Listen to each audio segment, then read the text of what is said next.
All right, Liz, should I go ahead? Sure, go right ahead. Okay. Well, you have all seen the commercial for Dos Equis, describing the world's most interesting man. Well, that person is here today with us. The template for that is Dr. Ernest Madu, who I'm so honored and privileged to introduce today. Dr. Madu, this is a fantastic story, so humor me here. Yes. It's truly a patient-centered story. So in the nuclear lab, one of our first PYP scans in 2016 was on a gentleman from Kingston, Jamaica, who said to me, would you please contact my friend and cardiologist in Kingston and let him know the results? And I said, sure. Sent an email off, and next thing I know, we have a multi-year collaboration and friendship going with Dr. Ernest Madu, who's the chairman of the Heart Institute of the Caribbean, which is a fantastic organization developed and devoted to the provision of cardiovascular care in Kingston, Jamaica. Dr. Madu is, it comes from Nigeria, and then did his training in both Nigeria as well as Albert Einstein, Ohio, and University of Tennessee, where he completed his cardiovascular imaging fellowship. He returned to Jamaica in 2004 and has led this pioneering institute, which has been, I've had the chance to visit and understand the wonderful capabilities that he and his lab have created there in his group. So we're really excited to hear about what is Dr. Madu's perspective on reducing the global CVD burden, a model for cardiovascular care delivery in developing countries. Ernest, welcome to Yale virtually, and we're excited to have you here. Yeah, thank you, Ed. Let me begin by seeing if I can share my slide. Can everyone see the slides? Looks great. Well, I guess the presentation is over. Yeah. So thank you, Ed, for having me, and thanks to Eric, who's a good friend as well, and the entire Yale community. I see an old friend in the place, Keith Churchwell. You know, Keith, thanks for coming. And it's a pleasure to have the opportunity to speak to you all and share my, what I really want to do is to initiate a conversation about the global CVD burden and what I believe is driving some of it, and how we can, as a global community, work to reduce the CVD burden of disease. It's not a single story. I think it's a story with multiple facets to it that I always say is when science is not enough. It's not science alone is not going to address this problem.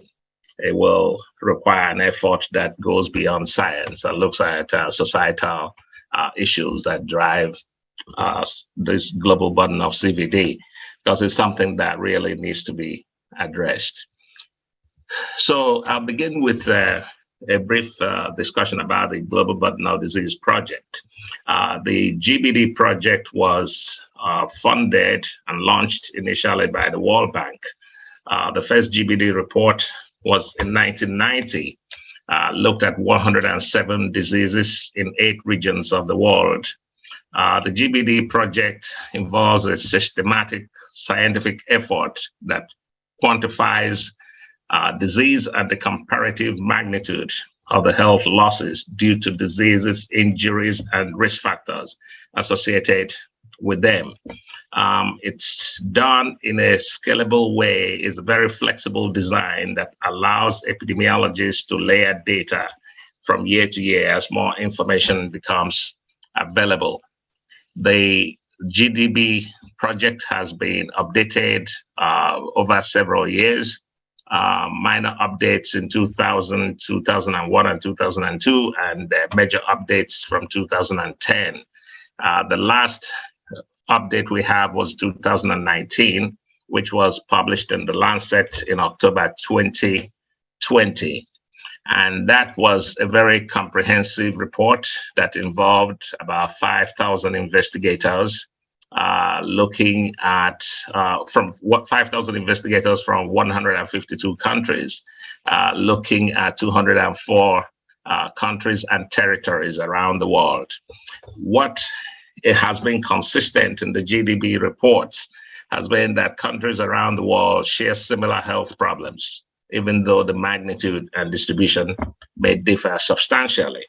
And I want you to pay attention to that, because that is going to feature in some of our discussions to see why we are not surprised with what we're seeing and why we believe that efforts, simple efforts, can make a lot of difference. Over time, we've had advances in disease management. New technologies are making it easier to treat, identify, and treat conditions that were previously not treatable.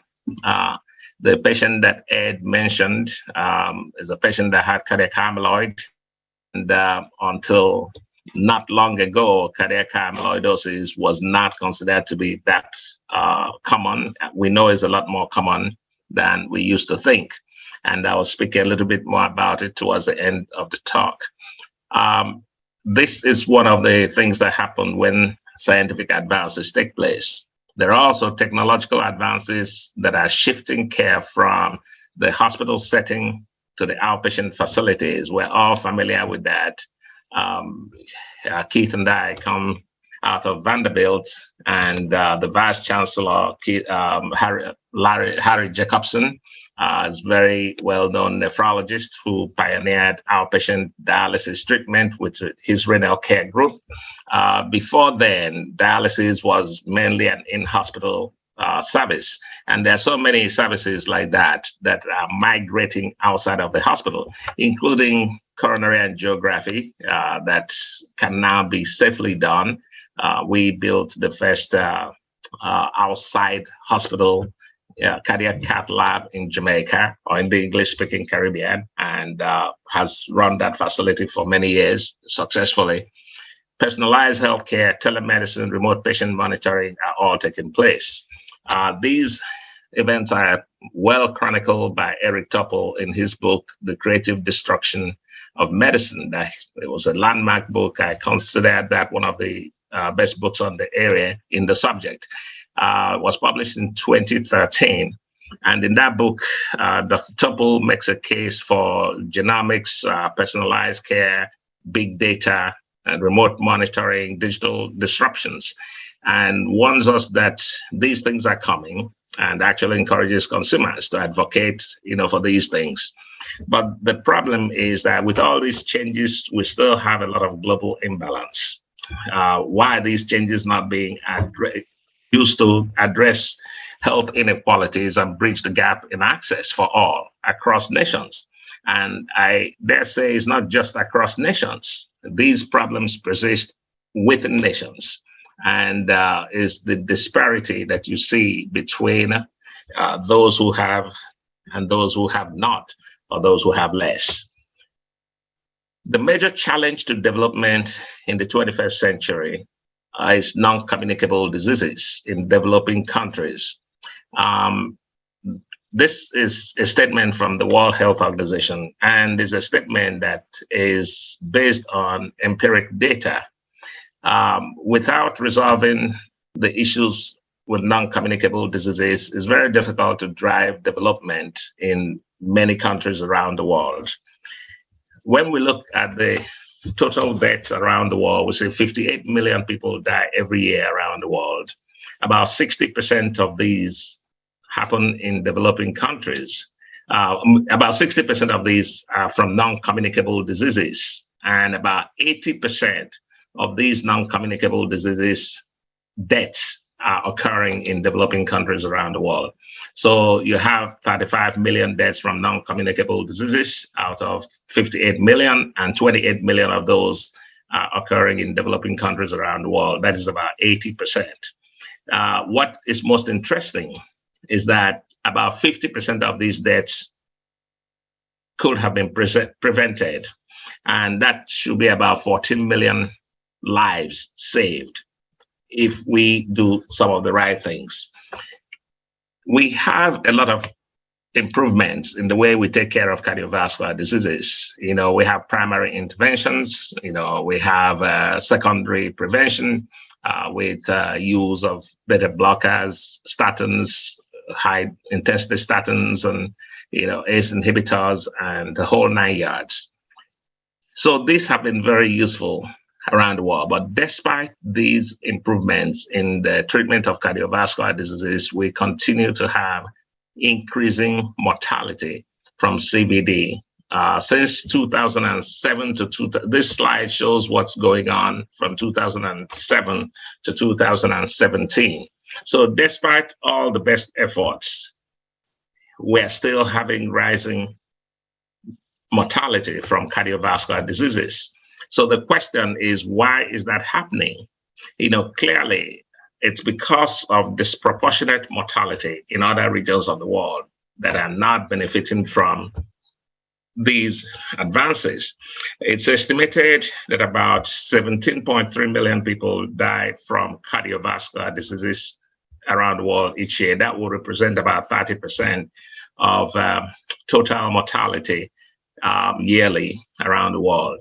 About 80% of the global mortality and disease burden from CVD come from the lower resource nations of the world and from communities within wealthy nations that are low resource communities. So this is a major imbalance, and it's something that we believe can be addressed, but we have to understand what the drivers are. So there are several drivers of global CVD. We all know the common risk factors for coronary artery disease or cardiovascular disease: hypertension, smoking, genetics, sedentary lifestyle, obesity, diabetes, all of those. But I'm going to use diabetes as a surrogate to explain what is happening around the world. The total global population in 2011 was estimated at 7 billion people. By 2030, we're estimating about 8.3 billion people. That's about 20% increase. But look at what has happened to diabetes. Global prevalence of diabetes was 8.3% in 2011, and will go to 9.9% in 2030. This will represent, in raw numbers, a jump from 366 million people around the world living with diabetes in 2011 to 552 million. So what we have is a shift. The global population moves by 20%, but the number living with diabetes will move by 50%. So you can see exactly what will drive CVD. But it's not diabetes alone. Hypertension is a factor that is rising. Certain estimates, suggest that in sub-Saharan Africa, for example, mortality from ischemic heart disease will increase by 125 to 140% over the next few years. We also know that the prevalence of hypertension is high in many countries, but diabetes is also rising in many of these countries. What drives diabetes? Obesity is probably one of the strong drivers of the diabetes epidemic around the world. So we have about 350 million obese people reported, at least 1 billion overweight around the world, 2.5 million deaths from obesity or overweight. And then where are these happening? In Jamaica, for example, where we have our Heart Institute, about 60% of women are considered overweight or obese, and 4 out of 10 men are also considered overweight or obese. Similar patterns are playing out in other countries. Peru, 26.5% females are obese. If you look at hypertension, you will see the same pattern. About 30% prevalence. The crude prevalence of hypertension in Nigeria is about 30.1% in the general population, but in some hypertension belts is significantly more than that. And as you get older, the prevalence continues to increase. Diabetes prevalence in Jamaica is 11.9%, and in Mauritius is 20%. This compares to the diabetes prevalence of less than 9% globally going to about 9%. So this is quite significant, and that's what's driving the diabetes epidemic around the developing countries of the world. And by 2025, it's estimated there will be an increase of 170% in the diabetes population in the developing countries of the world, and this will represent about 75% of diabetics worldwide. So you already see a pattern beginning to emerge, and that will take us to the Pareto principle, or the 80-20 rule. For those who are not familiar with the work of Vilfredo Pareto, he was an Italian political economist and sociologist who observed in 1906 that 80% of land in Italy was owned by 20% of the Italian population. This Pareto principle we seem to apply in so many things that we surround ourselves with. If we look at the distribution of global GDP, we see the same pattern at play. The richest 20% control 82.7% of global income, and the poorest 20% have 1.4%. Now, if you compress it and look at the richest 40%, you'll see that richest 40% have access to 95% of global GDP. And the poorest 40% have access only to 3.25%. And that's significant imbalance. If you apply Pareto rule to healthcare, you'll see the same pattern again. There's greater burden of disease in poorer countries around the world, poorer countries and communities, because whenever I speak, there's a tendency for people to think of the world in a very bifocal way, but it's actually a lot multidimensional than that, because within countries, we take United States, you'll see the Pareto's rule apply when you move from communities of affluence to communities that are less affluent. You'll see access is less, ability to pay for services is less, insurance is much less. And so you have these things that drive the burden of disease in these communities. So 80% of the global burden of disease is seen in the poorest 20% of the countries, but global healthcare resources mainly in the richest 20% of the countries. That's about 80% of the people have the problem, but 20% of the people have access to the solution. So that creates limited access to care, and poorer communities and countries continue to suffer. In a brief chat with Ed just before the talk, we talked about how this imbalance also plays out, because the richer countries always have a way to poach resources from the poorer countries of the world. We have our cardiac surgery program that's going greatly until the cardiac surgeon was poached by a wealthier country. And then we have to start again, but we have other cardiac surgeons that are stepping in. But we also have about 10 ICU nurses lost within a 3-week period of time to the United Kingdom, because they were looking for people to take care of COVID patients. So a country with just a little bit less, takes from a country with almost nothing. And that's the type of imbalance we talk about when we talk about health inequalities and health inequities. Let's define the terms so that we are all on the same page as we talk about these. Health inequalities measure differences in the health status of individuals or groups. And this could be demographic, genetic, social, or from other factors. Health inequality is often referred to as health disparities. Health disparities look at a subset of health inequalities that denote an unfair and unjust difference in health status between groups that could have been avoided by reasonable means. If you go back to the earlier slide that we looked at, we had 28 million people dying from non-communicable diseases in developing countries, which could, about 14 million of those could have been prevented. And this is what the health disparities relates to. So these are unfair and unjust differences in health status and outcomes between groups that could have been avoided by reasonable means.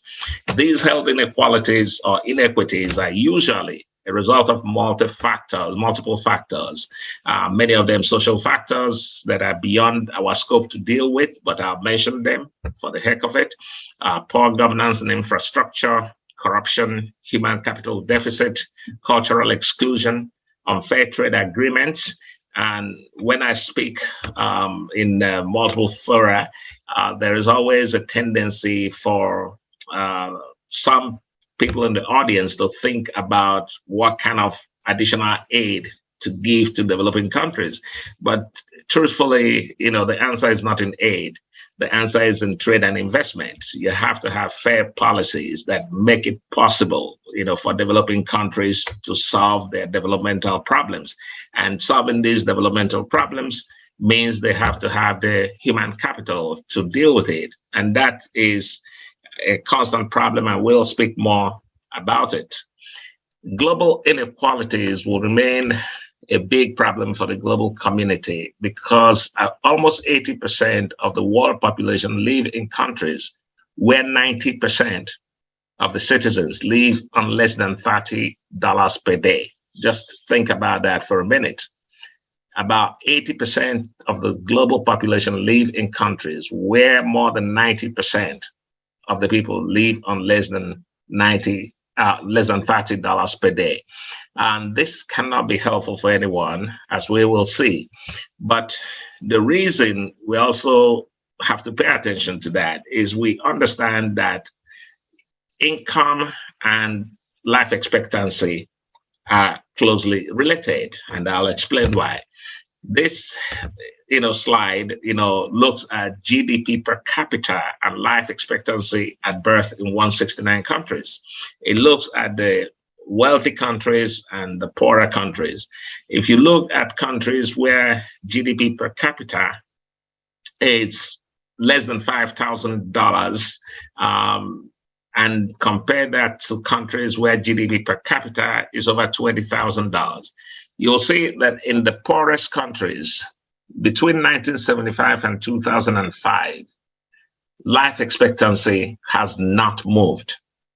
You'll see separation in life expectancy between 1975 and 2005 as the GDP per capita begins to grow.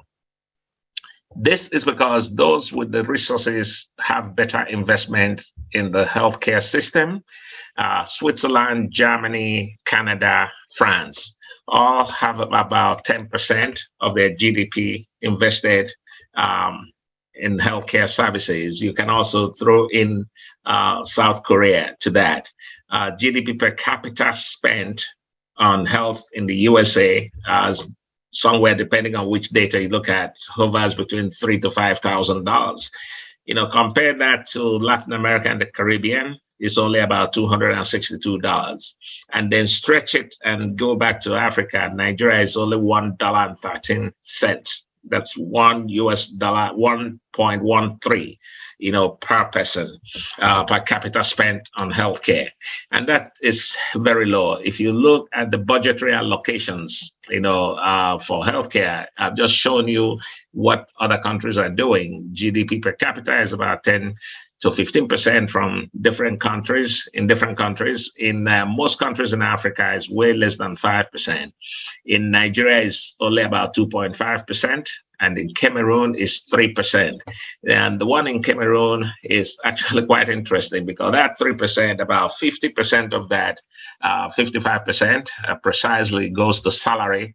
Another 41% also goes to infrastructure. No single allocation to non-communicable diseases or communicable diseases for that matter. So there is nothing for health promotion. If you look at South Korea, for example, you see about 30% of the budgetary allocation was designed specifically for non-communicable diseases and mental health. And these things do make a lot of difference. And they continue to expand the inequities and the inequalities we see within nations and between nations.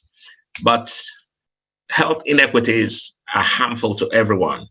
Wilkinson and Pickett published a groundbreaking book called The Spirit Level in 2011. And in this book, they make a compelling case that, health inequity is harmful to everyone, including the rich and the poor. They explain that health inequities were associated with most societal ills that we confront with, whether it's obesity, drug abuse, violence, prison populations, and so on. So it's not surprising, therefore, that when you actually look at the data, you see that people in more unequal countries trust each other less.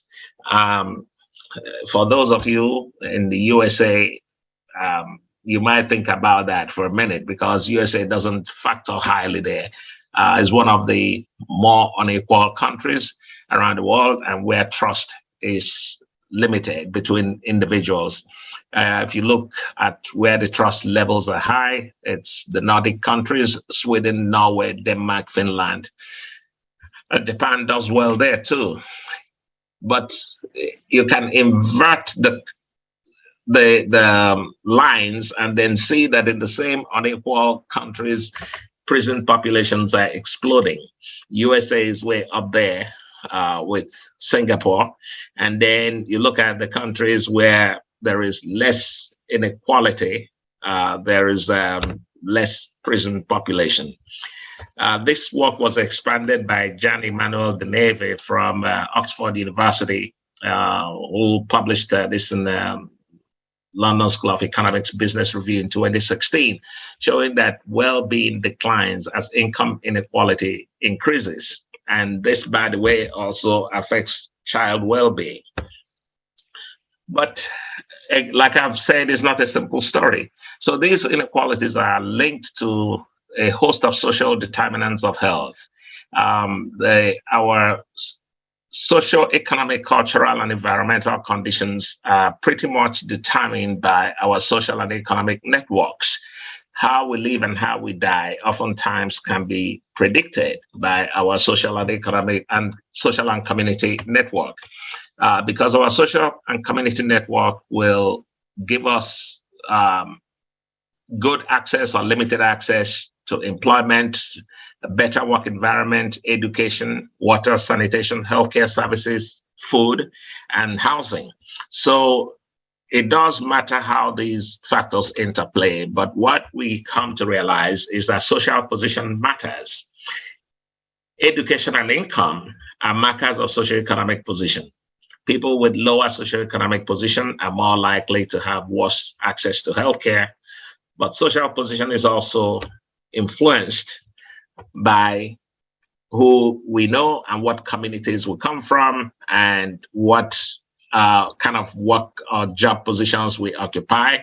And these things also can influence whether a person is exposed to health risks or has resources to buffer those health risks. So we turn into a vicious cycle of poverty and poor health. The poorer people are more likely to be the less educated people. The less educated people are more likely to have the worst paying jobs. With respect to cardiovascular diseases, they are more likely to be exposed to multiple risk factors and have less access and less ability to get access when they need it. Because of the lower literacy, they're also less likely to respond in a timely manner when cardiovascular symptoms occur. So these are some of the things that continue to drive the burden of disease in developing countries around the world, where education and income are less, and it's unfortunate in some respects because where your accident of birth might also determine your risk exposure to these things. Let's look at some, simple statistics that will be quite interesting. Let's take smoking for a minute. There are estimated 1.1 billion smokers around the world. About 800 million of those are in developing countries. And smoking prevalence is rising at the highest rates in Africa, rising at about 4.3% per year. In Kenya, for example, some statistics show that about 6 out of 10 men smoke, 4 out of 10 women smoke, and 3 out of 10 high school students smoke. That is quite significant, knowing that smoking is a major driver of cardiovascular disease. And why is that happening? One of the reasons that's happening is because with the more developed countries putting regulations in place to contain the tobacco industry, they've realized that, with the countries with weaker infrastructure to enforce non-existent regulatory positions, they have shifted their advertising dollars to many developing countries and making smoking more glamorous and attracting the young. And these young people who are smoking, as they get older, will have to confront with cardiovascular disease in an environment where the resources are neither non-existent or limited. And that is why we haven't been able to drive down the CVD mortality, despite all the advances in treatment happening in 20% of the countries around the world. Stroke disease stroke disease burden is a major problem in sub-Saharan Africa, for example. The burden of stroke is about 5 times that in the West. And that can also be explained by the prevalence of hypertension poorly treated. Hypertension, for example, in many countries around Africa and Caribbean, the prevalence of hypertension is about 30%, and in some communities may go up to 50%.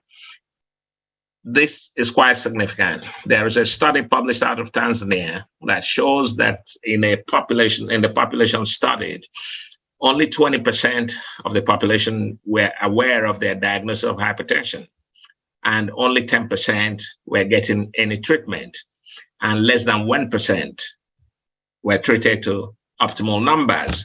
So you can imagine the complications that will come from the lack of treatment or suboptimal treatment. And we're talking about, possibility of cardiovascular disease, kidney disease, and stroke. A friend of mine, George Mensah, almost a quarter century ago, published a study, where they suggested that treating hypertension in Africa could save 250,000 lives a year. And that's quite significant when we look at the global burden and increasing mortality, and simple things, not so simple, that can be done to address that.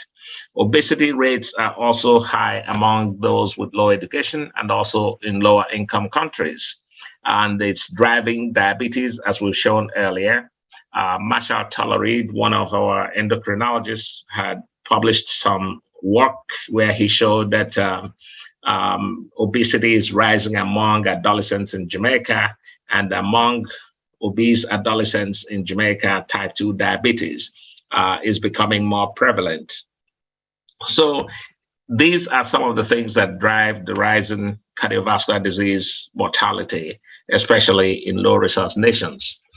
So with all these damning indices, of health status in developing countries, and among the poor, and among people, vulnerable communities in the West, despite all the scientific advances, despite all the genomics and personalized healthcare demand improvements, there is need for a fresh look at non-traditional impediments.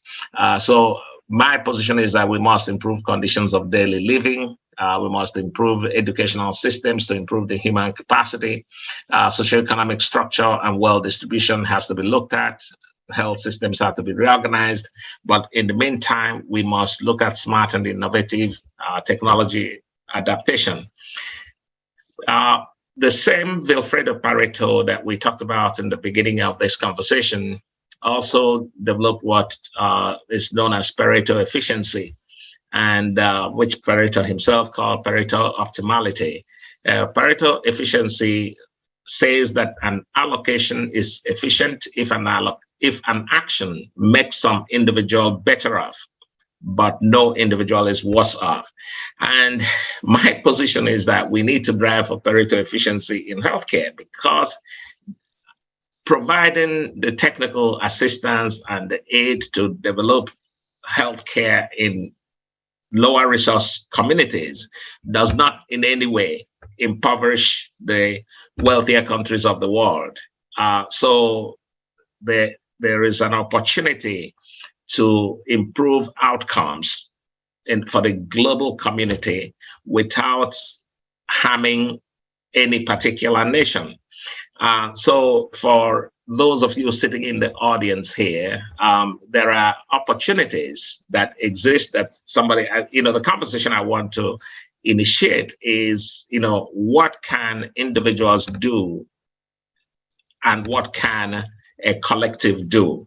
We may not be able to do much, but even exposure to what disease ailments exist in other territories may be something that could be invaluable to a clinician.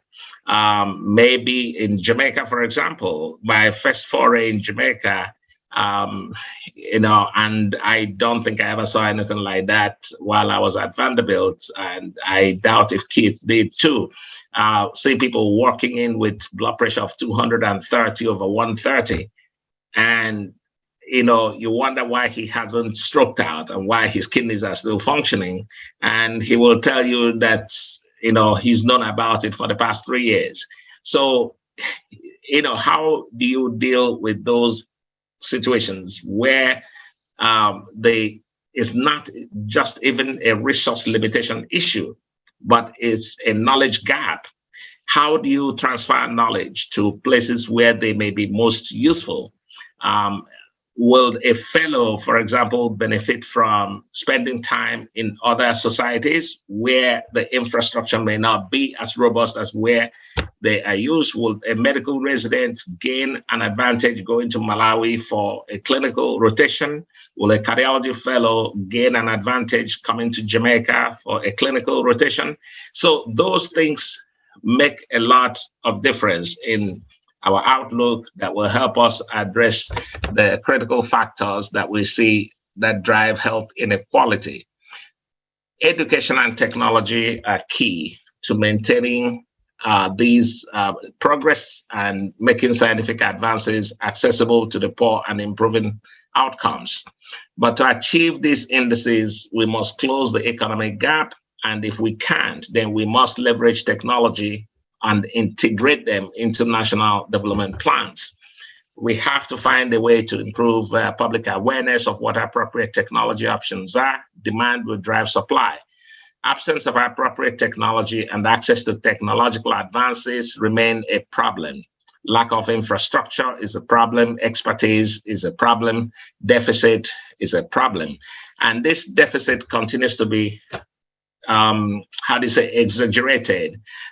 Recently, there has been a mass migration of trained people from many countries around the world. Jamaica, for example, has a major problem in that regard. About 85% of college graduates migrate from Jamaica. Imagine what that does to human capacity in the country. And then you have countries like Nigeria, which is my homeland, where some recent report shows that Nigerians spent $28 billion in foreign education over the past 10 years. That's $2.8 billion every year paid out of Nigeria to the West to train their children. And many of those do not come back, including some of you in the audience, but that's a story for another day. But, we have to address these issues in a more holistic way. And the only way is by finding a way to bring down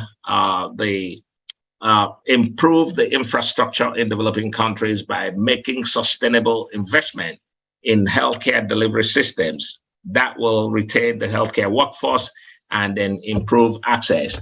And we are living in a very exciting time, because this is a time, like Eric Topol said in his book, The Creative Destruction of Medicine, that technology has reached some significant milestones, but there are some misconceptions about appropriate use of technology in healthcare. there are still people that, go around and preach that healthcare in developing countries has to focus only on primary care. That doesn't it doesn't resolve the problem. That's is a problem that should be resolved, but primary care is not the only thing that is needed to be addressed. The myth is that technology will increase healthcare cost in a place where cost is already a problem, that it will widen inequality, it will reduce access, and does not improve quality of care, and is unaffordable. All these arguments are mythical arguments because the reality shows us something different. Reality tells us that technology improves healthcare, is cost effective, improves access, improves workflow efficiency, improves reliability and patient safety, and gives us great opportunity to extend quality care to rural settings.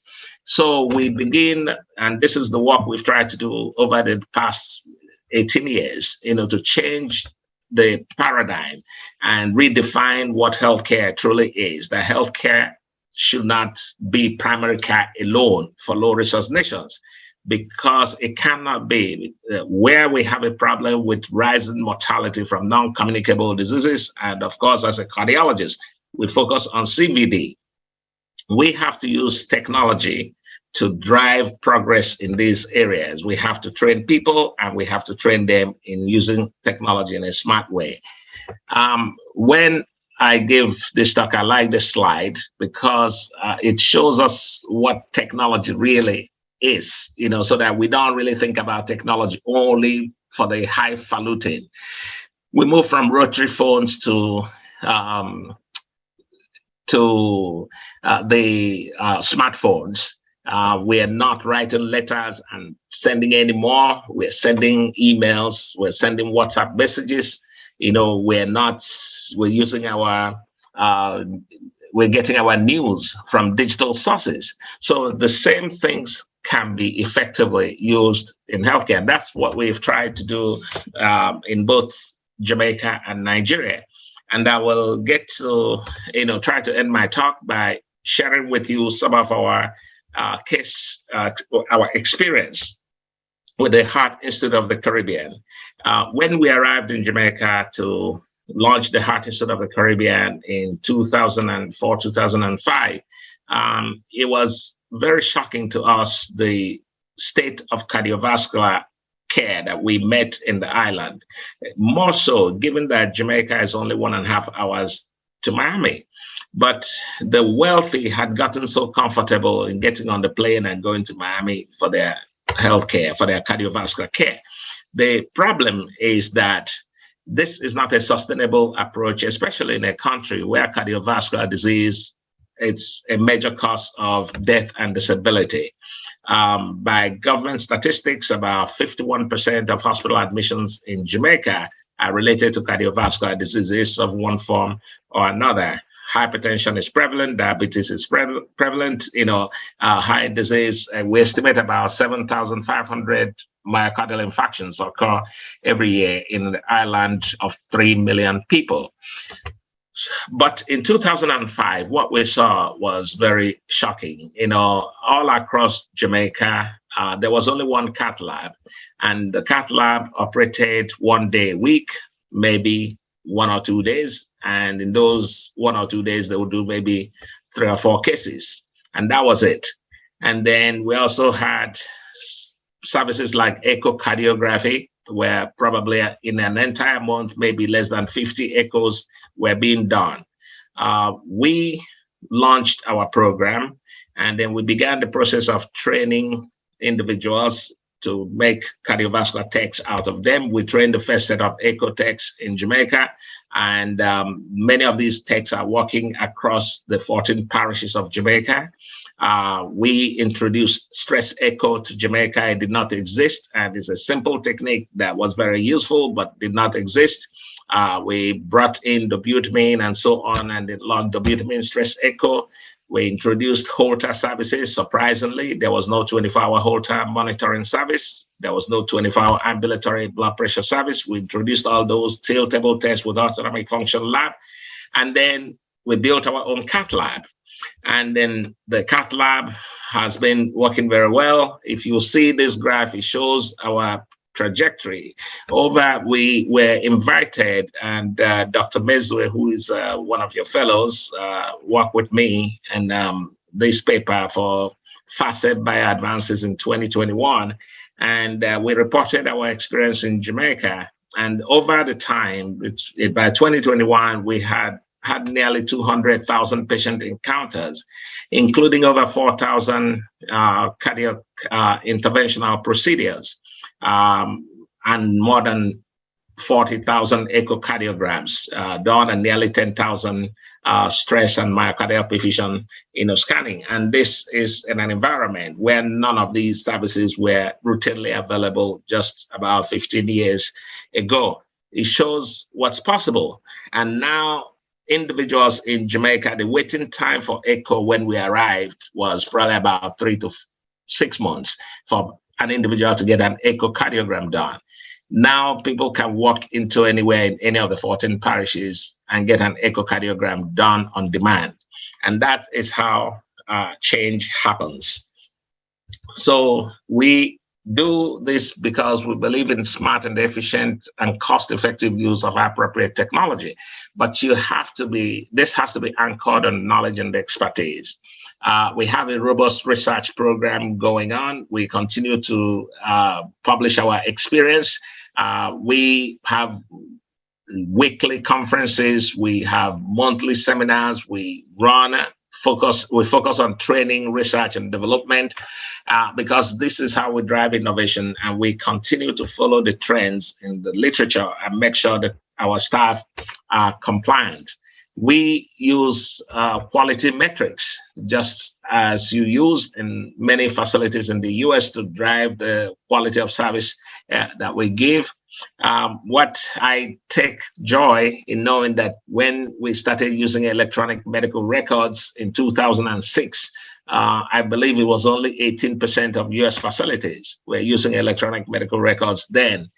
But we believe that these technological advances are probably most beneficial for developing countries, because it allows you to leapfrog remote patient monitoring, telemedicine. All of those things are much more useful for us. So now, over the years, we have now developed into a 24-bed full-service heart hospital. We have our own fleet of cardiac ambulances to respond. We're launching a Save a Life project where we want to make it accessible for patients in the public sector with myocardial infarction to get immediate attention. We call it an open access program. Our tag for it is HIC Save a Life. So within our own facility, we've documented our door-to-balloon time to be about 65 minutes. And what we're trying to do now is to extend that to the public service. So if a patient with a myocardial infarction shows up at a public hospital, as long as they they call us, we have 4 ambulances that we can go pick up the patient, and through that project, we can get them taken care of quickly. We have specialized cardiac emergency room. For those who have not seen our facility, I wanted to share these, thanks to Ed and Eric, who have been here. They understand what we're trying to do. This is our cardiac surgery center, operating room. We built this to keep infection rates minimal. The walls are all antimicrobial panels, and we have laminar airflow hood. We have air exchange of about 25 to 30 per hour. And so we have UV lights, for more sterilization. So this has been very helpful because we launched our cardiac surgery program, unfortunately, just before COVID started.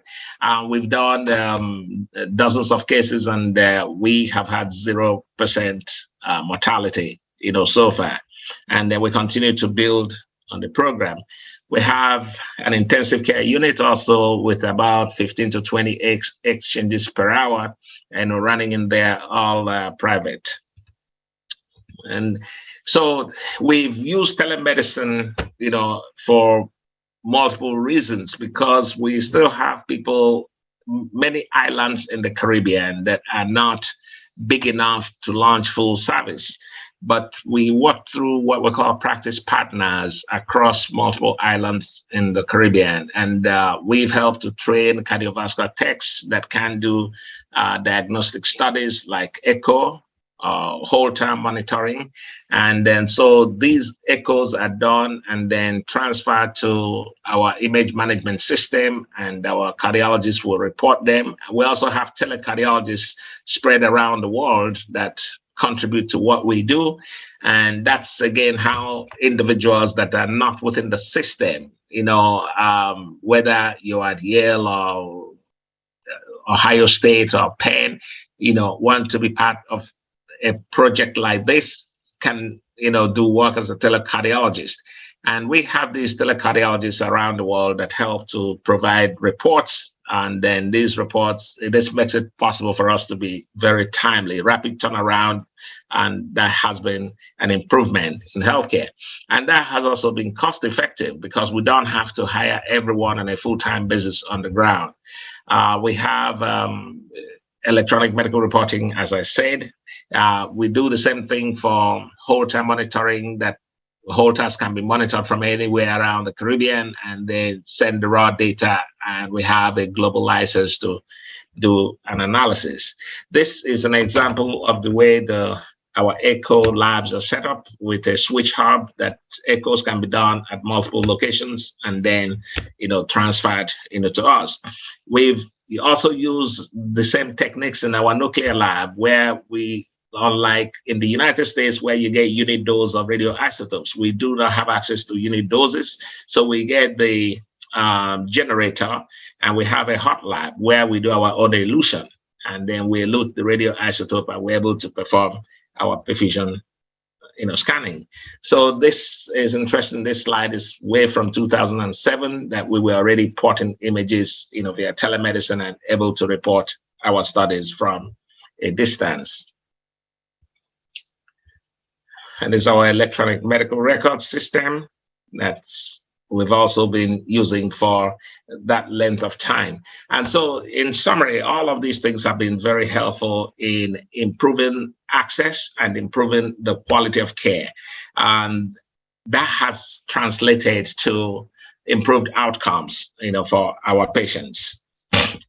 We've taken the same idea to Nigeria, where we launched our Docs Heart Center some years ago. And this is just a potpourri of pictures, from the Docs Heart Center in Nigeria. And we're launching the Hello Doctor digital service, which will also give patients access to a physician, we call doctor in your pocket. We'll give patients access to doctor round the clock. The Docs telemedicine service will be a bit more robust, that will allow real-time audiovisual telemedicine with direct connection to US-based specialists for virtual diagnosis. Docs is in Nigeria, but Docs patients will have access to expert doctors internationally, and treating doctors could be based overseas, looking at data transferred by patients from data on patients transferred by doctors from Nigeria. So this is significant because it shows us that we have to link CVD burden with development. Good health is linked to the human capacity to contribute to development. There can be no development without human capital, and sustainable development can end the vicious cycle of poverty and contain ill health. And if we do that, we can begin reducing the global burden of CVD. We can't do this alone. So you ask, we've done all of these things, but the burden, what we've done is just like a trickle in the bucket. So we've had, we're grateful for the various partnerships that we've developed. And, I will just share some of these with you. We've had, strong partnership with Vanderbilt. We've done joint international cardiovascular conference in Jamaica. largely funded by Vanderbilt because about 15 faculty members from Vanderbilt joined us in Jamaica. And then we had a very robust academic intellectual exchange that was very useful. We have active collaboration going on with University of Pennsylvania, which is still going on. We have joint clinical conferences every month. Dr. Felix Nunura from our side leads that with Dr. Marietta Ambrose over at Penn. We continue to do research and then report on our experiences here. Dr. Nunura, again, has been very active in the heart failure research, where he's reporting on the use of ANI in Afro-Caribbean patients. We hold our Masters of Medicine series, which we have fortunately had participation from multiple institutions, including Yale University. Both Ed and Eric have been here as part of the Masters of Medicine series. We've had participation from Hopkins. We've had participation. Mark Anderson was part of the last Masters meeting. We've had participation from UCLA, Tulane University, Vanderbilt University, and multiple universities, and Harvard University, not to forget. But so these things have been very useful in improving the intellectual exchange. We're excited about ongoing collaboration we have with Yale to study cardiac amyloidosis. That is evolving, and I'm leading that one on the ground here with Dr. Felix and Ed Miller and Kurt Scherf over at Yale are collaborating with us on that, and we hope that will be for those who are not following the cardiac amyloidosis story, the prevalence of V142I is about 3 to 4% in the African population, and the Southwest African migration to the West may be a factor that is driving that, and we're beginning to recognize an important cause of heart failure in this region. And fortunately, with the assay for V142I at Yale and the ability to use PYP imaging, we might be able to make some progress in this disease category. So there are opportunities for faculty and fellow exchanges, research, clinical electives, and other forms of program support. But I think if we do all of these, we will be making a significant improvement. But not to paint a rosy picture, challenges exist. We have to continue to look at the mindset and value assignment. I call this all together, I say it's lack of political will. The political will has to be there to believe that sustained investment in education and technology transfer will make a difference in the burden of CVD in every society. And then if we begin to put in mind that the concept of Pareto efficiency or Pareto optimality, we understand that we can do that as a global community without diminishing the quality of care in any particular region. We just have to improve knowledge, human capital, and access to the right treatment at the right time for all citizens around the world. And that's where I'll end my talk by saying that good healthcare is possible everywhere. The developing world can and should leapfrog by embracing appropriate technology solutions, but we have to have the will as a global community to make it happen. Thank you. Wow, Ernest, thank you so much for that outstanding, insightful, invigorating presentation. Open the forum for questions. You can go ahead and unmute yourself or type them in the chat box if people have questions for Dr. Madu. Yeah, and maybe I'll go first and just thank Ernest. Thank you so much for sharing your story with us. I mean, I've been very fortunate to know you for a long time and to see this progress, and really remarkable being on the ground to see the activities that you've initiated. I think one comment I'd like to make, and it really maybe doesn't deserve any kind of retort, but one comment that you made that I think needs to ring very loud is the importance of not limiting efforts to reduce cardiovascular disease burden to those that are considered primary care alone. I think you made that point very clearly. We've experienced that same kind of impact as well in Kenya, some of the work that we did a decade ago or so. And I just think it's very critical for everyone to recognize that if you do not show what can be possible, if you can't educate a community around the capacity that might be available to treat common conditions. I will just share a story that until we had a CICU that could monitor patients, the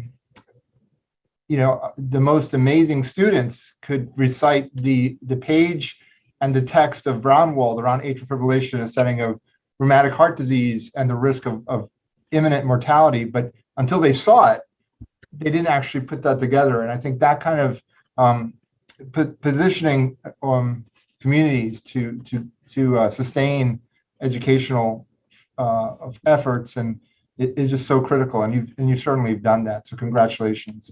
And thank you for sharing your story with us. Thanks, Eric. Nice to see you.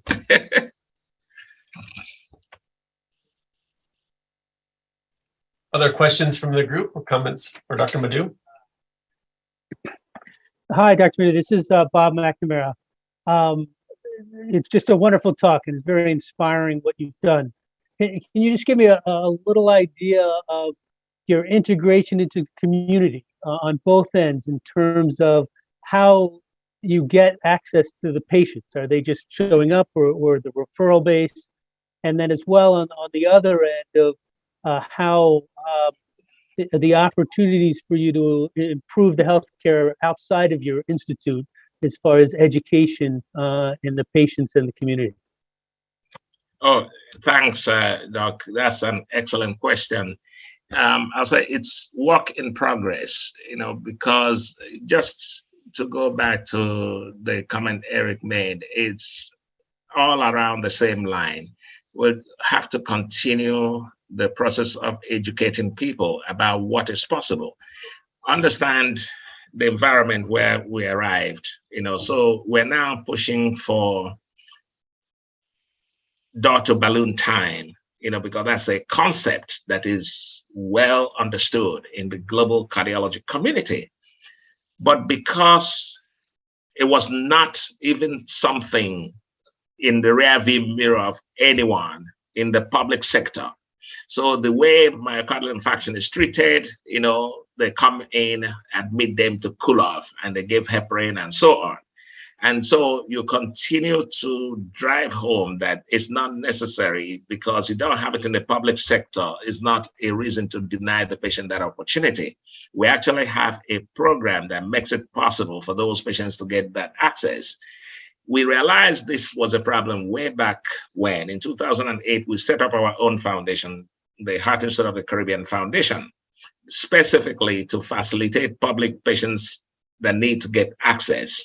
We use a cross-subsidization model where we have a cross-tiered pricing model where those people who have third-party coverage, if you have insurance, we expect you to pay the full rate. If you're self-paying, then you get a subsidized rate. If you're a public or indigent patient, you get a heavily subsidized rate. And sometimes that heavy subsidization will mean that you pay zero. But we do a means test to determine if you qualify and do that. So, but habits die hard, so if you have practitioners that have for many, many years believed that this is not possible, and sometimes when persons are in the rural areas, it's assumed they do not have the means, so they don't even make any recommendation to them. Never mind, there are mechanisms in place to make it happen. So what have we done to try to resolve all that? We engage what we call practice partners across the Caribbean, within the country. We have doctors that are practicing in rural areas who we call our practice partners, and then they will help to channel the patients that they think will need our service. I am not a journalist, but I've written, for the Jamaica Observer every Sunday for the past several years with my colleague, Dr. Paul Edwards, essentially writing about how and what to do so that the reading public, and that's resonating with a number of people. We have what we've just described in my talk as the HIC Save a Life project, where we now have a facilitated access for public sector patients. But it takes a lot of doing. We have reached out to government agencies and so on and say, we can do this, we can do that. But there is always this kind of, I don't know what it is, asymmetry in the way healthcare is delivered in many developing countries where the public sector and the private sector has not really merged into a seamless collaboration to deliver good quality healthcare, but it's work in progress. But we continue to use whatever means necessary to reach out to these patients. Great, thanks. Any last quick questions? We're well over time, but it's been such an engaging discussion. I think if anybody has a quick question, we can certainly. Well, Ernest, we owe you a lot. I owe you a wonderful dinner. And if I can replicate an event where my young blonde-haired daughter is singing "Young, Gifted, and Black" with Marcia Griffiths again, then yes, that was so much succeeded. So thank you for inspiring us today, and well, I look forward to our continuing collaborations and a visit up here to New Haven soon. Thank you, Ed. Thanks everyone.